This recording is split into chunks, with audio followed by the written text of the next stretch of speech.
We're good to go. Dylan, you may start with your opening statement. All right. So I identify as, I'm just going to say anarcho communist because that's the closest match. All right. Do you cede your time to Cole? Because you still have another, minute. So, Just to say anything or whatever. yeah, you can say anything you want. It's your opening statement. All right. Well, I don't really have anything, so I'm just going to say I'm prepared to bash the fash. All right. Cole, it is now your turn. All right. In our current times, anarcho-communism is not the solution we need. In addition to any other time, in the past, even when anarcho-communism and even just regular communism has been tried, it hasn't even it hasn't even come close to succeeding or starting up a world revolution in which it envisions. The Paris Commune, Republican Spain, and many others, all of them fell to the ashes of history through their own incompetence and also by other people just taking advantage of them. In addition to not having even a strong state of Stalinism or regular tankies, they just try to implement their own kind of cultural vanguard that just implements communism through a means basically skipping the part of socialism. It can't even work even within their own political belief system. 10 more seconds. So thus, I believe a very nationalist and a very ethnocentric culture is needed, and the current system can be revised to both implement and promote this in a very practical and useful way. All right. That's right on time. That was. All right. All So, right. All right. on to question one. So, with many people concerned about the environment, how would your ideology, whether in total control or only partially implemented, help in the preservation of this environment? And Cole, I will give you the first time. What leftists all often seek to do when preserving the environment, they kind of just almost set off just they just set off an area. They say, all right, this land, no one is going to touch it. We're just going to let it run wild. But if you know anything about environmental preservation, this is not what you want to do. We've known since even medieval times that in order for a forest not to just die off and become a wasteland, you need to do things like manage the undergrowth, promote the growth of hardwood trees. You need to actively get in there and enforce a permaculture so that the forest can be even self-sustaining with minimal intervention from other people, but you need initial work into it. In addition to that, in the very primitivist kind of side of right-wing authoritarianism, you can bring nature instead of segregating off from other people. Man is a part of nature himself, so we can bring things into our own communities. We could have the tops of buildings be home to greenhouses. We could create nature walkways over highways in order to better facilitate, you know, general animals crossing in addition to people crossing 10 more as well. seconds. If you've ever seen them, they're basically big bridges with grass growing over top to encourage animal uh, animal highways. But basically, the leftist position you can't sustain it. It doesn't understand nature, therefore it just tries to segregate itself off from nature. You need to integrate nature into society and integrate yourself into nature as Your well. time is now up, and I gave you an extra 10 seconds. So, actually, I gave you an extra 12 seconds. So, Dylan, you will have 1 minute and 42 seconds to respond. And also give your opening statement. And if you need me to repeat the question, I will. All right. Well, I often find that with right-wing ideologies, fascism included, there's this, even with your environmentally conscious, if you don't decrease industrialization, a lot of the times that can really fall flat. So with something like anarcho-communism, and which obviously would be adapted to our current times if you're going to implement something even similar, you could have a collective of individuals who would promote essentially greener means of providing energy and greener means of providing resources. Is that all? Um, yeah, but Okay. for now, I'm just trying to collect my thoughts. Alright. Cole, you have a 1 minute and 30-second review. you can't just slash industry's Achilles tendon. What you need to do is create a culture of environmentalism first, and the people will adapt. If you just put on sanctions to industry without changing the people who are heading the industry, you're just going to create shadier shadier practices of achieving the same end goal. If you just say we're reducing carbon emissions flat out from these factories, in the short run, you're just going to cripple the industry. In the long run, you're just going to get CEOs better adapted to getting around these carbon emissions by either going to other countries in capital flight or by just simply buying off and change the politicians and the rules of the game. And even in a perfect anarcho-communist system where there is no particular state and it's kind of the culture and the general collective controlling the industries, and you just create a culture of just no more carbon emissions, they're just going to become like mafia bosses. And if you say no dumping bodies in the river, they're just going to find an adjacent delta to dump their bodies. Same ways with the industry. If there's a way to get ahead, either by capital or by favors, they're going to get ahead in a different way. So you can't just say 10 don't do seconds. this without changing the people who are actually doing it. All right, your time is up. Dylan, I'm giving you also a 1 minute and 30 refute what he said. All right. Let me think for a second, if that's okay. It is fine. All right. So if you're not only culturally right, but you're also economically right, I'm getting that here. And um, I guess I would ask, in what way could you facilitate any sort of decrease in industrialization's effect on climate change per se, if you still have an economically right system like capitalism as your means of producing capital?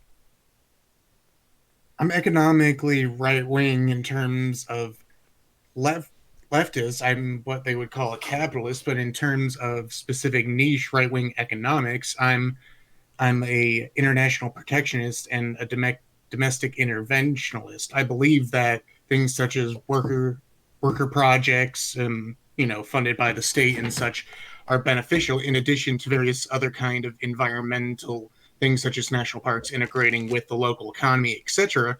But how a right wing, as you would put it, capitalist system would deal with these various CEOs who value profit before both the environment and also their own employees, what you would do is with this implementation of a strict hierarchy, it's not determined by how well you're doing economically. It doesn't matter if you're a Jeffrey Epstein, everyone still knows that you're a piece of shit, and because you're not fulfilling your duty to both yourself and a general and the actual categorical imperative, you're actually just gradually declining in your own hierarchy until people just simply either don't want to work for you anymore, or you become so egregious that you don't lose your own private property, but you become isolated from the rest of 10 the seconds. industries within the economy so much that you basically cease to function as your own autonomous unit.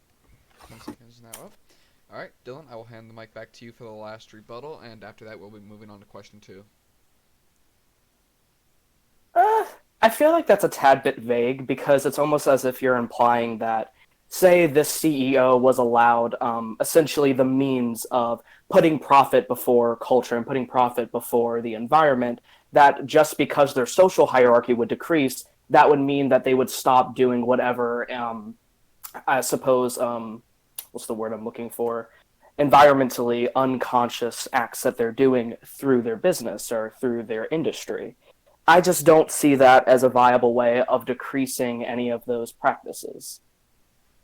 All right, now I'm going to move on to question 2. Both of you did fine in the first round. So, on the subject of materialism, what benefits or deficits can you readily identify with its increasing or decreasing prevalence? And if you need me to repeat the question, I can. And the first person to start will be Dylan. You have 1 minute and 30 seconds when you're ready. All right. Well, increasing materialism in the context of consumerism, especially, I'd say has quite a lot of deficits. I mean, if we look at America, for example, consumerism and capitalism has been proven to put a strain on the family unit if you would like to get involved with that. Um, and even traditional ideas, more so than what the right likes to blame it on, essentially. So I see materialism as a deficit for society. All right, cool. You have your minute 30. I agree that it's a deficit, but I'm surprised that he believes it's a deficit since a core aspect of communism is materialism. It believes the only thing that matters are the material conditions of who owns the means of production, who controls this sector of power, who does all this, when it completely neglects the transcendent. It completely says there is no transcendental virtue, there is no transcendental value. There's no thing that exists outside of the material plane. And yes, it has degraded the family, but these various things that all the communists like to employ, this notion of the worker is the right one, the worker is the one that should control the means of production because he's the one that actually produces the value through his labor, it completely neglects the idea of duty, of why ought he to make this specific product? Is it just because in the capitalist answer because he's good at it, or it's because this thing has inherent value? Just because a painting has no material value, no capitalist value, doesn't mean it shouldn't be made. And you can see by even just looking at places where materialism reigns 10 king, such as seconds. in the Soviet Union, although they do have a kind of almost pseudo cult around Stalin during the early parts of the Soviet Union, they still focus entirely on material gains of let's go drain this sea in order because we think it's 10 going seconds to is up, increase sir. our GDP. It's something that it lowers the standard of any country that implements it or even worships it. Sir, I will have to cut you off. Dylan, you will now have an extra 17 seconds to respond. And 3, 2, 1. Respond. I can't help but feel like you have a bit of a misunderstanding of material conditions because it's not exactly materialism that's supported by communism. The whole reason and the whole value of materials in, I guess, a communist context would be the fact that the workers are creating this, and so they have the right to own it and the right to use it. And a lot of the times, these things are valued because they're necessities, which is something that capitalism makes harder to obtain, despite who's actually producing said necessities. All right, cool. You have a minute and 10 seconds to respond. I know very well what materialism means in a communist context. It's one of their basic principles that in order for communism to be true, the philosophical claims of materialism have to be true in especially in their projection of dialectical materialism in saying that there is no metaphysical, thus all of human history can be summed up by class conflict in a dialectical materialism context. It's not a matter of a kind of transcendental, kind of platonic ideal to what is a worker and what is a merchant, what is a priest, and so on and so forth, engaging in kind of these metaphysical conflicts. It's a matter of who is the material ownership of the means of production and how does that interact with those who lack the material ownership of the means of production. It's completely materialism in the communist context is completely the rejection that there is a higher plane of existence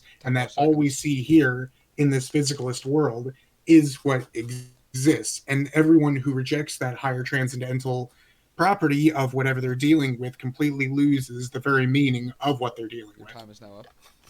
All right, Dylan, I'm going to give you the. Okay, no, one more. All right, Dylan, your rebuttal starts. You will have 1 minute and 30 seconds. Is it possible to ask for like something to be elaborated on? Sure, what would you like to elaborate on? I was gonna ask, um, because he mentioned the relationship and like the meaning of like what is a merchant, what is a worker, and like in relation to metaphysical meaning and whatnot. I just wanted to ask if you could elaborate on that. I mean, All right, cool. Could you elaborate? I will give you 2 minutes.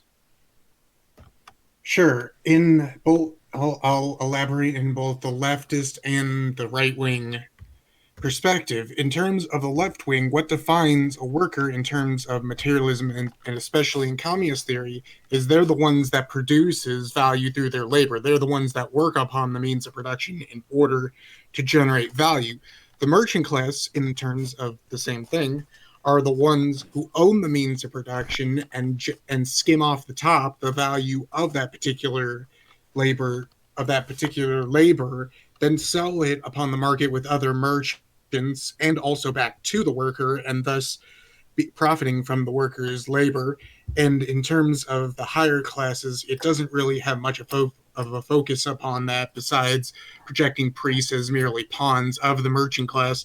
But in terms of the right wing perspective, we can clearly see with Evola's involution is as we progress through the ages, we've basically gone from a very metaphysically embracive, almost high priestly class down to what is called a warrior caste and belief system in metaphysical embodiment, which are things instead of things like sacredness and tradition of the gods, we fall down into a thing like honor, personal code, and chivalry. And when we fall down even to a third order, we go to the embodiment of what makes the mercantile class of you want profits, you want material things. You're starting to get into materialism, but you still have various things like private property enshrined. But even when you fall further than that, and even you lose the idea of profit, that all you want is a complete material status. All you want is just the value. You just want the value of the material things you have and not necessarily the transcendental virtue that even if you have no material things, you are still very, very worthwhile. And the things you do can be very worthwhile, even if they have no material benefit to you or others. And that's what it means when you completely strip away the meaning of the various classes transcendental value and you look at it just through material lens. It doesn't make sense from the 15 mercantile and up seconds. because those things embody things that are more real, more metaphysical than their material things. All right, Dylan, do you have a? Have you been quenched? I guess you could say on his expansion or elaboration. I think I have. All right. Well, if you'd like to rebuke, you can have another minute 30.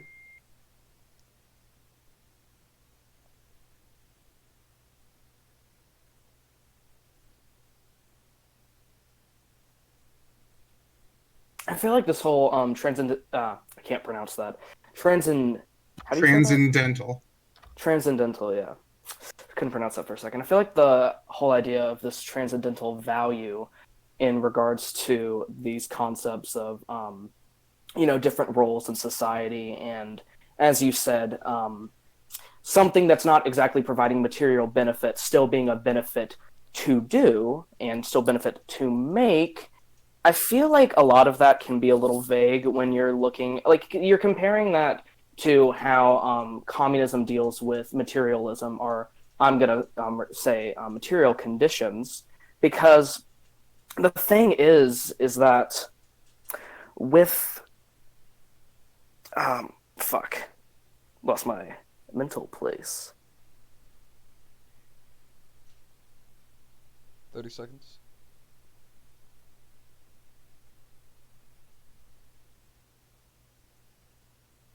And although he's not done, I want like a 30-second rebuttal after. Yeah. Well, you're gonna be the last rebuttal, and it's gonna be a minute 30. Yeah, sorry, I don't know, I lost my train of thought. That's fine. Would you like to cede your time to Nicole? Because you still have another 20 seconds.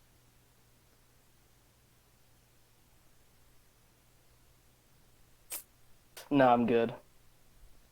All right, Cole. You have a 1 minute and 30-second review. That's the point of transcendental value. It can't be objectively measured. The closest thing you have is in utilitarianism, where you just have a synthetic measurement of utils, which is a huge part of measuring material gains.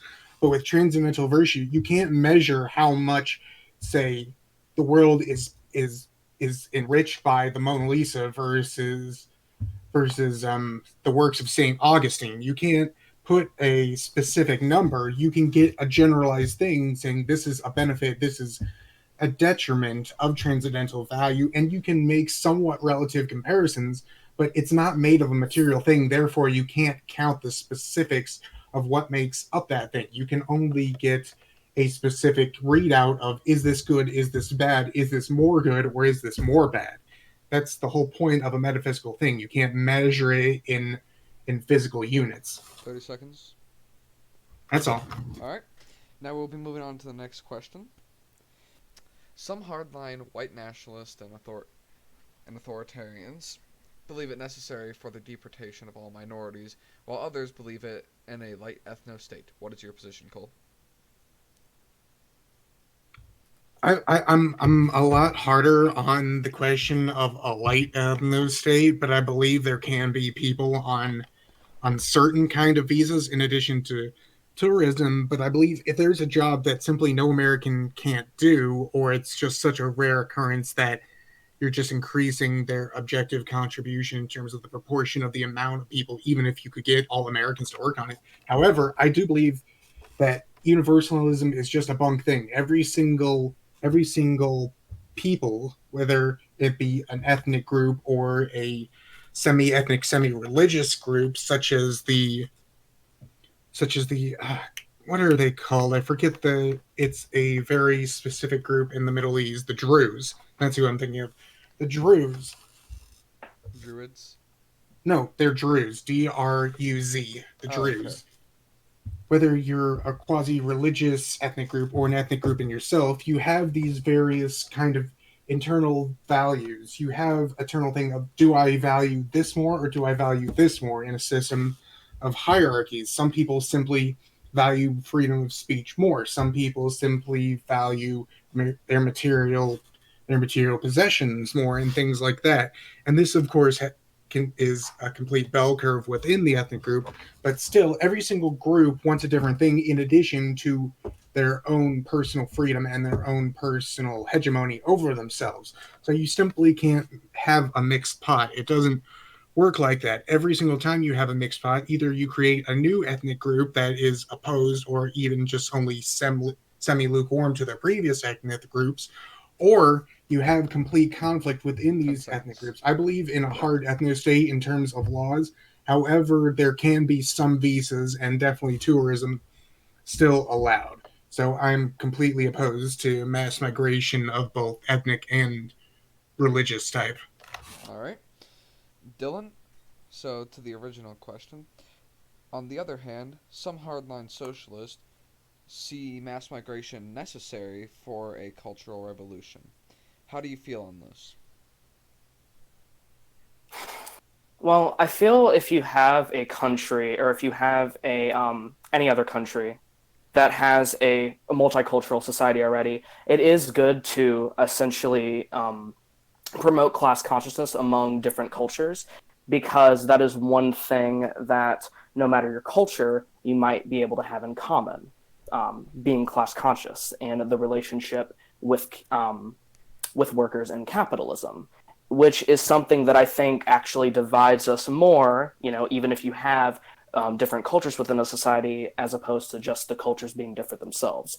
It's really less of an issue with that, in my opinion. So I'm not exactly opposed to mass migration. Okay, Cole, you now have a minute to rebuke anything he has said. The problem with mass migration in terms of the communist, the communist worldview is the people you're importing. They're not your traditional worker who's merely working on the means of production. The majority of the time, the people who want to come are people who want an easier life. They want easier material handouts. They're completely willing to serve the bourgeoisie class in order to get said material handouts, in order to raise their own material status. They're the lumpenproll. They're the people who have no class consciousness already, and if they do, then they're subversive to the original society that they're in. So you have this bifold problem. You have either they are class 10 conscious and seconds. entering the society, but they're working for the proletariat of their original society in order to spread the rerevolution 5 and basically seconds. collapse your own flavor of a communist society that they're Your entering, time is up. or they're lumpenproles and not going to contribute to the revolution whatsoever. That is it. All right, Dylan, I'm going to give you a minute and 5 seconds to respond as well. Well, that's kind of, I guess, proving my point in a way, because a lot of that, of what you're saying, is influenced by the material conditions of the country that they were in, possibly. And that's why more actual class consciousness should be instilled among these people. Because a lot of the times, I feel like your assertion that essentially they're trying to strengthen, like basically collapse the country they're coming in and all of this other stuff, I feel like that's, I mean, honestly, pretty much misguided. I feel like there's a lot of more exploitation that goes on because of capitalism to immigrants than a lot of right wingers would like to admit. All right, do you cede your time?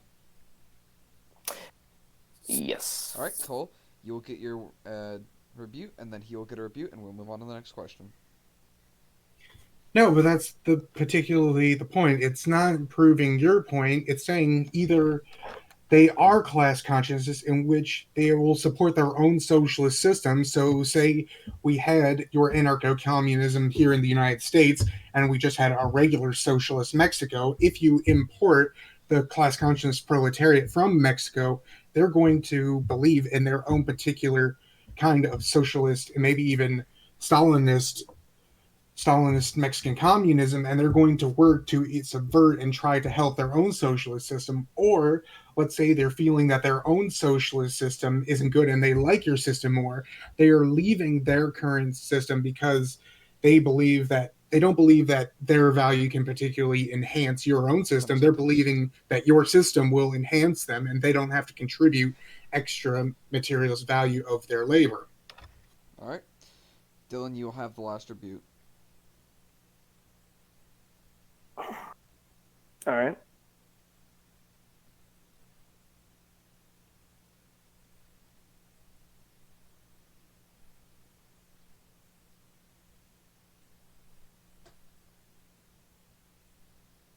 I feel like this is coming from, like, your point here is coming from this hypothetical, like, after, like, a communist revolution. That isn't exactly the position I'm, like, arguing for, because I do agree that there's going to be different forms of Marxist ideology that's spread across, and left unity isn't exactly always possible, but on a lighter basis, I don't see why class consciousness couldn't be achievable despite your cultural differences. Cole, I know that I said I was going to move on, but would you like one more rebuke? Yeah, and I would like to review and just bring it back. Even if you want to go back and shed the whole notion of after a communist revolution and just we're talking within the current system, then mass migration is just something that should not even be desired, because let's say he is completely right and that implementing a mass migration system simply to form a revolution, it's not good for a healthy society. If you can simply change the vote by choosing who outside the vote you can bring in, as long as they promise to give you their vote, that's something that completely degrades any system. Any kind of outside interference by just adding people who will agree with you, it's not a respect for the very rules of 10 society. seconds. All right, are you up, Cole? Yep. All right, Dylan, I'm going to give you the last rebuke. So essentially what you're saying is that if the status quo is hindered by mass migration, and if class consciousness, correct me if I'm wrong here, if class consciousness and instilling that among different cultures of people hinders the status quo and hinders capitalist exploitation, then that's without respect for society's rules. Not I just mean, the current status quo, I'm saying any status quo. Okay, so the status quo can't at all be changed, is what you're saying here. It's a disrespect to it. No, I'm saying it will literally destroy any system that if you choose to bring in outside people in order to influence the very rules of the system itself. Any system will literally be brought down if you bring enough people outside the system, as long as they promise to do what you want.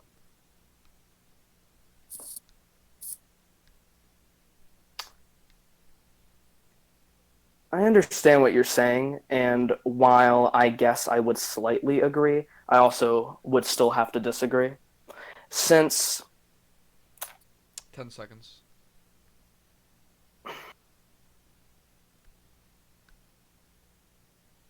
I don't actually have anything more to say. I lost my train of thought. All right. Well, that's going to be the end for that question. So, moving on to the next question. With 46% of adults in America not having medical insurance or being underinsured, how would your ideology deal with the insurance system in America and help to improve the average American's life?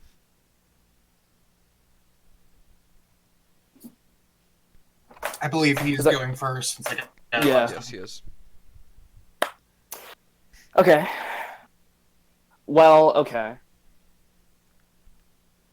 Well, if we're talking about like some sort of actual like Marxism or anarcho-communism or whatever, essentially the workers would have medical care insured as long as they I mean theoretically it would be different depending on the ideology, but if for some if you're contributing to society, then yes, you would receive medical care and everybody is insured in other ideologies. But if we're talking more realistically, say something like I guess which would actually be implemented, something like the Nordic model. If essentially you use something like Bernie's plan to ensure people Medicare for all, I feel like that would be um, a great way of making sure that every citizen is insured in terms of medical care. That's something that private insurance can't exactly do in the context of America, especially. All right, Cole, you have 1 minute for your opening portion. The whole problem with the insurance industry is the insurance industry itself. The very economic concept of insurance is that you place people in pools of whether high risk or low risk, and every single person pays into a premium, and so that the people who do get some kind of emergency, they can have themselves insured, while the insurance system makes money off of basically banking everyone's premiums. However, that's not what happens, because in that particular system, you're going to have a drive for that particular insurance company, if they're a private company, to just make every single person who pays premiums actually have, they want to have not a deficit. They want to have more income coming in than going out. They want to try to make it so people can't get the medical help they need once they do it. And the only reason they do it is so that they don't get a major hit back either legally or Your time is now in up. terms of PR. What? Your time is up. Ah, crap. That was only my first half of the point. Well, you can hit it on the second part. But, Dylan, you now have a turn to review. I don't really have anything to rebuke there. If you want to continue with that second part of the All right. point, that's cool. Well, Cole, you now have an extra minute. All right, and with the second part of the point, all that if you try to make public that exact same system, what you're going to have is everyone paying a tax premium into a big pool. But with the evolution of what's happened with public insurance system is people don't just pay it maybe once every 10 years for an emergency where they break their leg. They're paying it for their continued medical treatment. They're paying it for the pills they get, and that either you have to raise premiums so high that's basically unfeasible, or you have to just make it a generalized tax system where everybody pays in the same amount that they're bringing out, and thus it's a useless system. It's a means of redistributing wealth. But if you were to eliminate the insurance system and just merely have 10 seconds. a few state clinics for the people who literally can't help themselves, and you just create a culture of people wanting to save their money for emergencies, savings boost the economy in terms of investment, and it Your time completely is up, sir. eliminates this predatory practice of premiums and health and safety risks and risk pooling. Your time is now up. Dylan, do you have a rebuke? I don't really have anything good enough to rebuke. All right. So, on to the next question. As we speak, the United States has a $900 billion deficit. How would your ideology, if partially implemented or in full control, help to cut down deficit spending? Or would your ideology help to increase the spending? How and why? And I will give the first answer to Cole.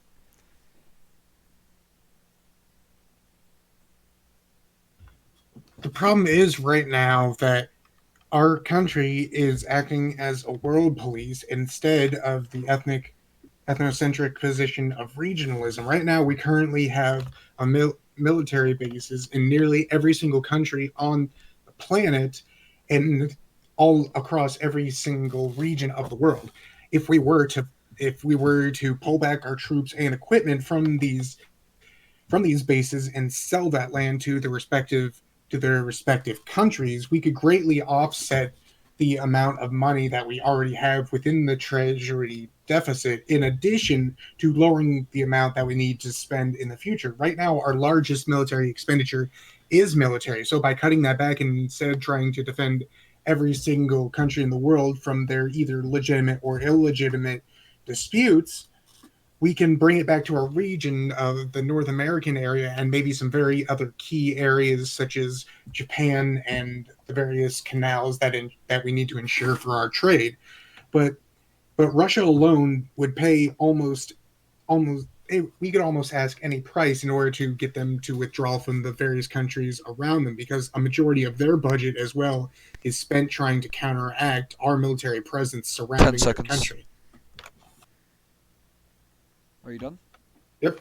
All right, Dylan, you have your turn to talk about deficit spending. Right. So, in a lot of ways, I actually do agree with what you were saying there about how essentially our imperialistic conquest and the fact that we have a military base in so many different countries and the fact that we spend so much on military and it's ever expanding is a deficit.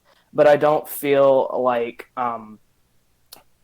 basically ensuring trade systems and our trade relationships with the current countries we have is the only thing that we can do. I feel like if we cut military spending, if we use some sort of system that I guess realistically, if we're going with the Nordic model or something even more socialist, you could essentially make sure that money is circulated towards things like healthcare and make sure that the products and the actual necessities that are being made in your economy are actually going to the people that contribute to making them all around.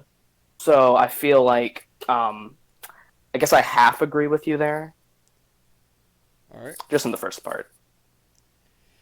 Cole, do you have any rebukes to him?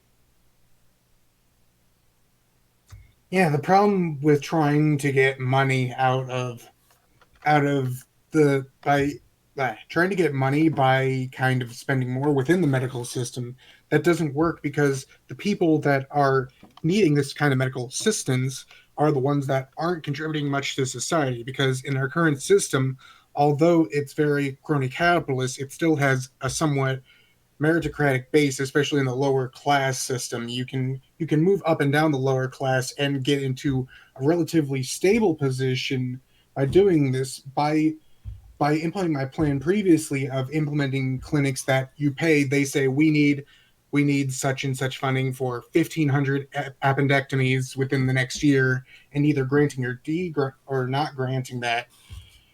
What you're basically doing is you're saying we're not trying to prop up the very lowest dregs of society that can't help themselves. What we're doing is we're giving them the opportunity, should they choose to actually make the gains, not the gains, the commitment to saying we're going to help you out, but you're going to follow this particular plan to get healthy and get productive. Once again, if you just give a free ticket out to every single person, whether it's the same 10 price or seconds. not across the country, you're basically just creating a permanent underclass rather than trying to foster a, an increase in their Time's up. status within their class system. All right, Dylan, your time starts now. Hmm. Okay. Well, the thing is what you call dregs and not contributing much to society is pretty much reliant on kind of our notion of class and class itself. If we're talking about in America, essentially, what class means is defining that. And shit. Sorry, I keep losing my train of thought. I don't know. Titties. I usually write out things instead of verbally say them.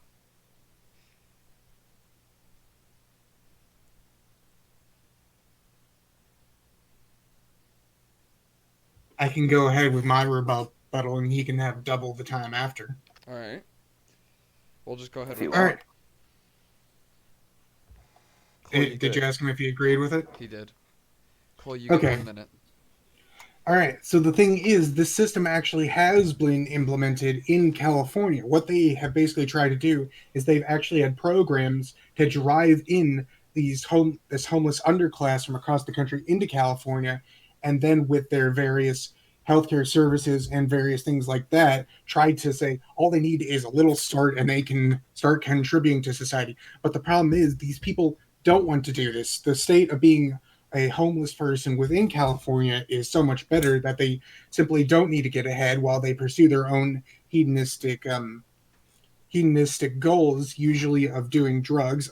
A various huge problem within the homeless community is opiates, of heroin addiction, things like that. And if you simply give people either we can give you all the healthcare you need, and you also, including with that healthcare, have the option to become self-reliant and get off of these opiates. Many don't choose that. They simply say I'll take the healthcare and continue with my heroin addiction. They live in these outdoor, almost trash cities with the higher class neighborhoods merely brushing them aside to keep their own cities clean, while the slightly lower class, the people who are actually trying to contribute and move up in the society, have to constantly deal with various heroin addicts and things like that. Now, there are homeless people that do want to get ahead and do want to better themselves, and I'm not talking about those people. Those are the the various 1% of the homeless people that are literally just falling on hard times, or had a bad thing happen to them, or had a bad family environment which caused them to do this.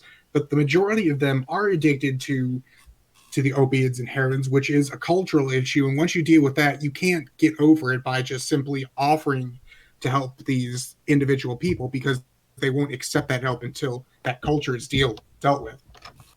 All right. Dylan, you now will get two. No, you will get 4 minutes actually if you need it. 4 minutes. Yep, because you get double. So you say that substance abuse and the proliferation and use of drugs in, say, a place like California is a cultural issue, but I feel like that kind of undermines the way the effect that mental health has on drug abuse. And mental health, in a large part, is actually created more so by our economic system in a lot of ways. Not saying it's the only influence is economic, but it's one of the big ones. And so if the whole thing is like, you can define someone by them not wanting to move up in society, but you're defining that based off of the capitalist system. And I feel like there's a flaw with that, when in a lot of ways, the only reason why these people are in these positions is because of mental health that was influenced by capitalism and other things such as our school system and things that are fundamentally not adapted to our time. Is that it? Um, yeah, pretty much. All right, I'm gonna go ahead and end this question. And Hold I'm. on, I have a rebuttal to that. Oh my Even gosh, 30 seconds would this be guy, fine. this guy.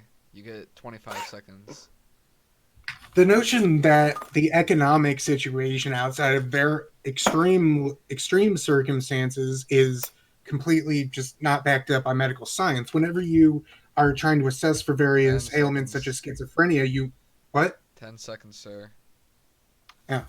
Whenever you try to assess for schizophrenia, you ask for family history of that. It has a genetic component. It's not whether your grandfather and so on all were 10, part two. of 25 grand or under income a year. It's a matter of your own genetic Okay. ancestry and the various kind of habits that your own epigenetics provide.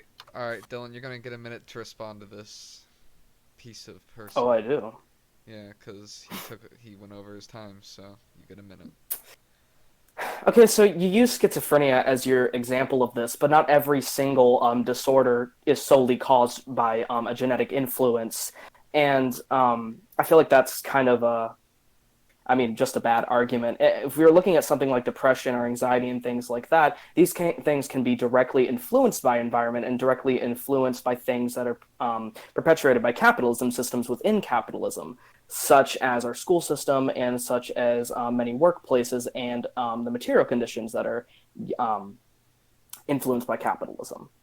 And not to mention that even something like schizophrenia and even things related that are more, I guess, psychotic disorders or more in that realm still have environmental influences that do relate to capitalism as well and do relate to the cultural conditions that are also influenced by capitalism. All right, Cole, you unfortunately do not get another rebuttal.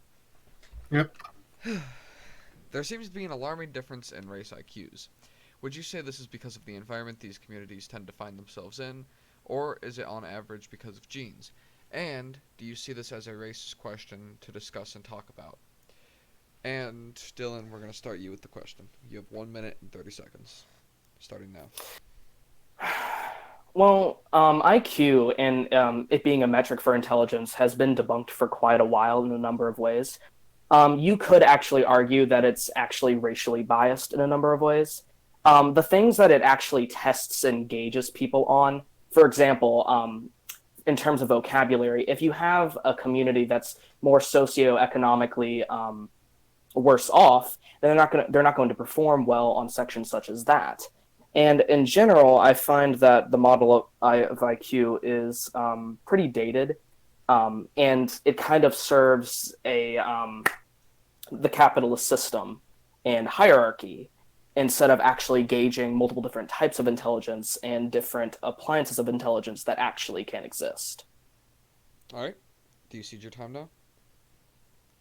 Yeah. Also, All right. The notion that you say that the IQ tests are culturally biased have been completely debunked in that notion is completely just nonsense. It's in a study by, let me see, what is his name? Wigder in 1982 found that there was no cultural bias. In addition, in 2008, a survey among, let me see, I believe it was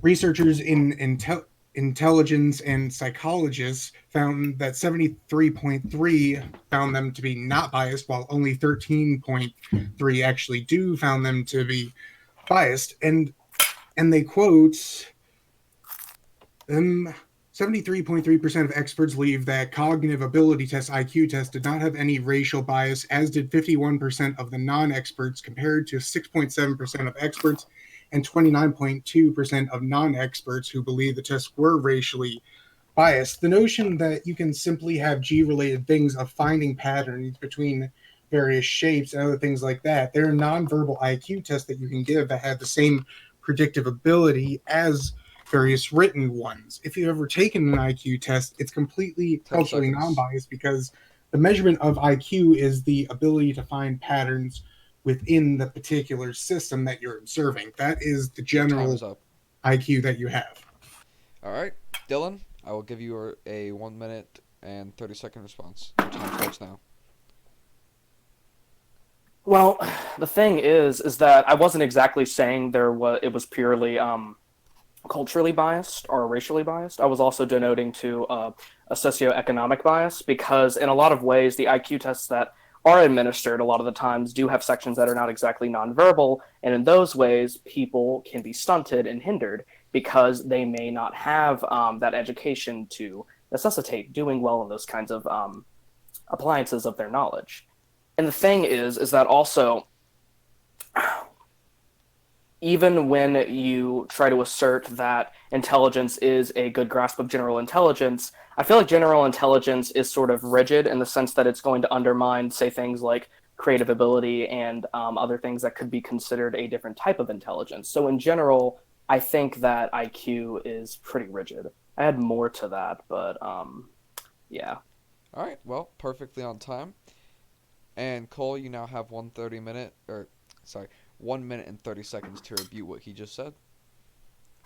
Except that what he said is not held out by the data. Published in Science Direct in 2007, there was a longitudinal study of various intelligence testing versus socioeconomic success, and they found that there was no correlation between these. What that basically meant was the socioeconomic status after you took IQ test correlated positively, but before it did not.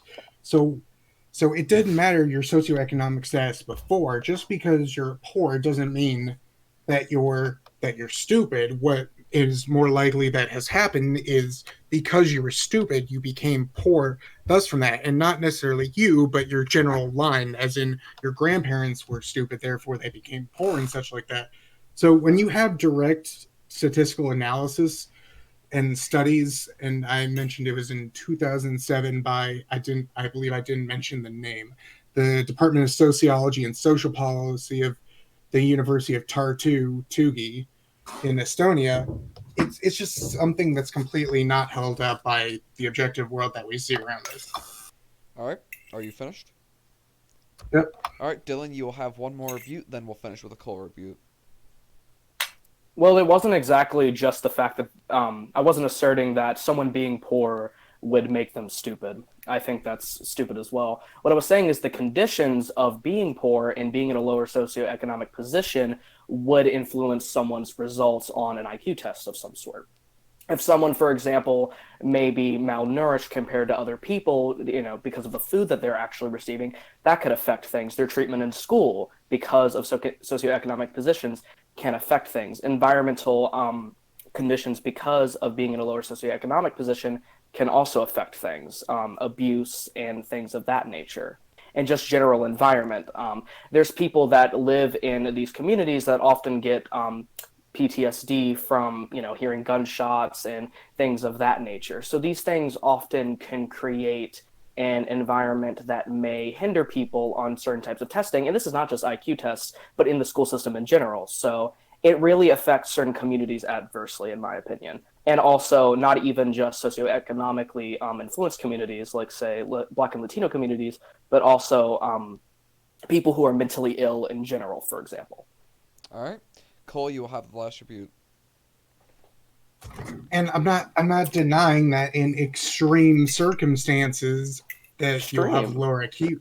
Yes, extreme, as if you're shot in the head. Of course, you're not going to have low IQ, but we're talking about people within an average environment within the context of the same country. Now, although it varies wildly within this country, we don't have such kind of ravaging things such as beriberi or scurvy as in various extremely poor parts of the country, and we can look specifically at the debunking of this notion by transracial adoption studies, and this was done in both 1994, 1997, and 2004.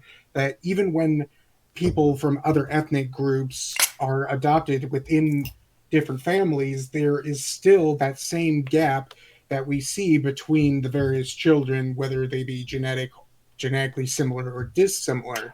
So what this essentially means is, and they have found that even in the ideal environment, you can only really increase your IQ, static intelligence, but your moldable IQs only can be increased by about 13%. Now, for 100 IQ, that of course would be up to about 10 113 seconds. in the ideal environment. But for the standard 75 of IQ of the Black communities, that's not even breaking 100. That's not even breaking 90. It's such a small difference that even when we put people in ideal conditions, that we still see this gap remain. Your time And is up. I can post the studies in the description of this video. You could just post them in the Discord. All No, right. no, but I meant that you could post them when you Well, post no, the I'm video. gonna edit them into the video, but now that we're moving on from that, seen as a college degree is near essential in today's America to really get a good job, how can you help future students to not incur so much debt and still prepare them for the future? This question will start with Dylan. Wait, no, it will start with Cole. All right, Cole, you have your minute 30. The problem with various people like Bernie Sanders and everything saying they want free college is they don't understand that college isn't this kind of gateway to higher learning. With the accessibility of college, what it's basically done is basically increase the standard in which jobs can discriminate between people. If you don't have a college degree, that then you're barely even going to keep and maintain an entry level job. But even if you want only a slightly level job, they expect you to have a bachelor's degree. The only other way that you can ensure employment through college is to get a master's or higher. A much better way to do this is not guarantee college, and in fact, almost discriminate against college applications, but instead you should have subsidies in order to promote people going to trade schools to give people objective skills in actually producing very, in this case, material benefits to it. If you encourage people to all get English literature degrees, yeah, that's very good, and it'll do other things based on the quality of the particular college they're going to. However, if you give people a material benefit, you will get material output to that. Not if you give them material benefit. If you give them a material boost in what they can produce, you'll get a material benefit out of this. So if you're looking at a purely materialistic standpoint, you don't want people going to college and incurring this debt. You want people to go to the much cheaper and much more useful materially trade school instead. All right, your time is up. Dylan, you have a response. I think you're forgetting that kind of well, you might not be forgetting that. You might be for that not promoting personal agency, but I would find that to be an example of a society not serving the people at large. So I don't think we should encourage people to go to trade schools instead of dealing with our student debt crisis.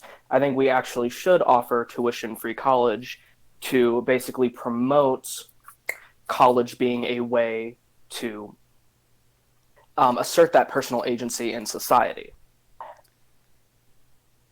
All right, is that it?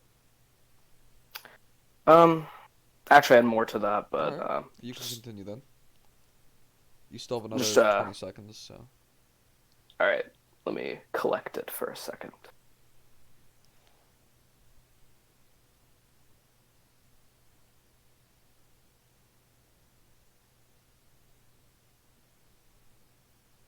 $10.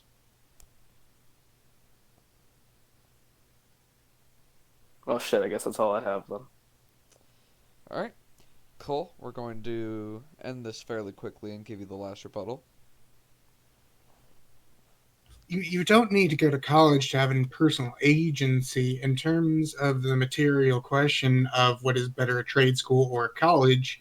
Personal agency would be brought about first of all by a culture or in a stable hierarchy, but in terms of the context of this particular question, being economically self-sufficient, of having a role within the economic system that you have a steady need for, a steady production of a material benefit, that creates your own self-reliance, and from self-reliance comes the freedom of self-agency. Is that it? Yep. All right, well, on to the very last question of the night. So, with national superpowers emerging, such as China, and old rivals on the horizon, such as Russia, how would your ideology best deal with these foreign powers? Cole, the time starts with you. You have 1 minute and 30 seconds, starting now.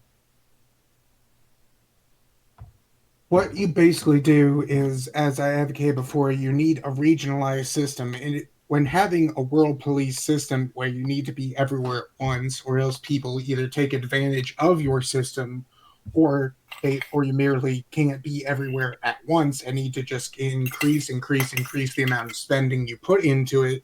By having a regionalized system, you have a kind of a detente with these other various superpowers. Russia wouldn't want to become the world police because being a world police is a bad idea, especially if you're not the leading economy within the world. What every single superpower ought to do is be a regional power within their own particular region, and hopefully even within their own ethnic groups. So, in order to combat this kind of rising superpower of Russia and China, I would increase friendly relations within those particular spheres and create a generalized kind of understanding between us that as long as you stay within your own region, we stay within ours. We have absolutely no reason to go against each other in these particular guards. And that's completely just putting aside various things like trade policies, which would give a reason not to actually intervene in these foreign wars. For 5 more seconds. Nope, that's about it. All right. Dylan, turn the mic to you. All right. Can you repeat the question real quick? With national superpowers emerging, such as China, and old rivals on the horizon, such as Russia, How would your ideology deal with these foreign powers to your best of the abilities?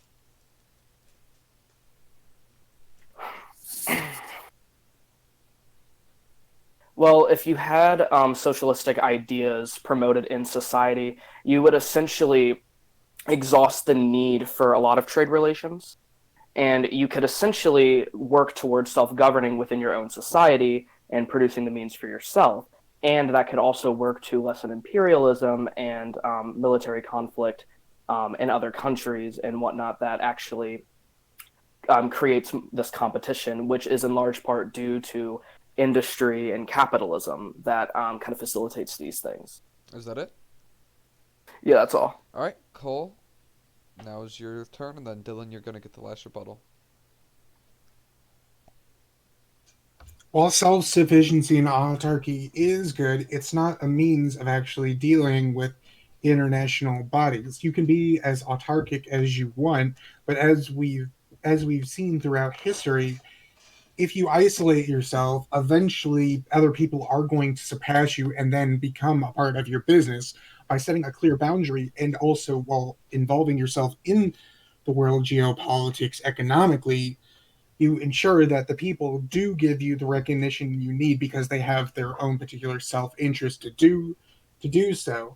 For example, the one thing that keeps Taiwan and China from going against each other is the economic ties that both have with other countries. If China was to invade Taiwan, then the United States would want to intervene in that, and likewise, if Taiwan would want to intervene in China, then their various allies would want to intervene on their behalf by creating economic ties, not even necessarily a shared culture, but just a tie of self interest between I don't want this other person being messed up by another person, in the same way that during the Victorian age, where even though the Ottomans and Russians were enemies in terms of territorial disputes, when Five France and seconds. the UK invaded the Ottomans, the Russians still came to their side because they had economic ties, even if it was a rivalry Your time is rivalry up. between them. All right, Dylan, you will get the last say on this matter. But things like capitalism, it kind of facilitates the competition to begin with, and thus, even if you have economic ties, you could promote situations where you have interventions and you have invasions and you have these things that kind of, um, no matter what, facilitate imperialism and things like that. So I don't see that as, in the long run, really gauging the issue in a way that's really meaningful because eventually you're going to have these things happen again. You're going to have war over industry and things like that. So the thing is, if you had a hypothetical, we're speaking hypothetically here, if you had a society that worked to basically self-govern within their own regions and things like that, you would have no need to have those trade relations and have no need for those things to basically go off of balance and off kilter. All right, is that it? Yeah, All right. wasn't worded We're completely well, we're now but going to move on to the closing statement, and we will start with Dylan. closing statement. Closing statement.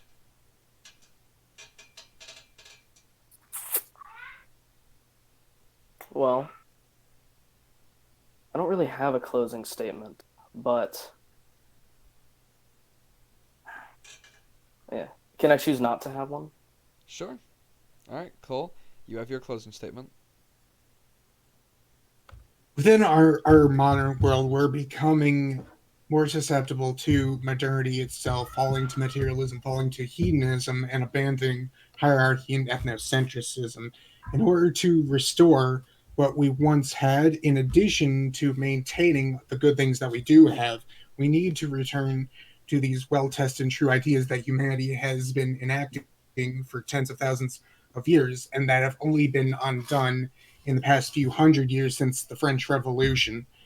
In order to achieve this, we need to go back to a regional system where people control their own region and only have their greatest interest within their direct neighbors, in addition to a few other key areas such as the Suez Canal and various other large trading routes and things like that.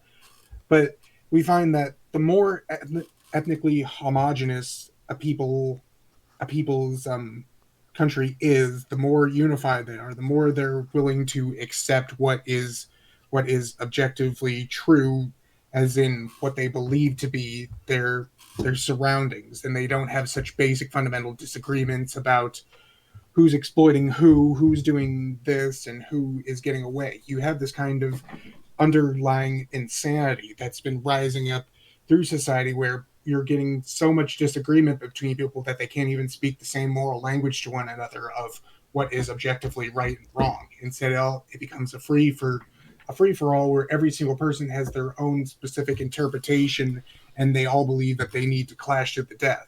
It's not something that's conducive to a healthy, functioning society, and we need to remove these maladaptive behaviors. All right. Well, with that coming to a draw, so will the debate. It was great having you both on for their discussion. I think you both enjoyed it. Maybe, maybe not. Maybe you all fucking hate me now. I don't know. But I'll get this edited. Send me any links you want me to put in the description. And thank you boys for both being on the show. Have a great night.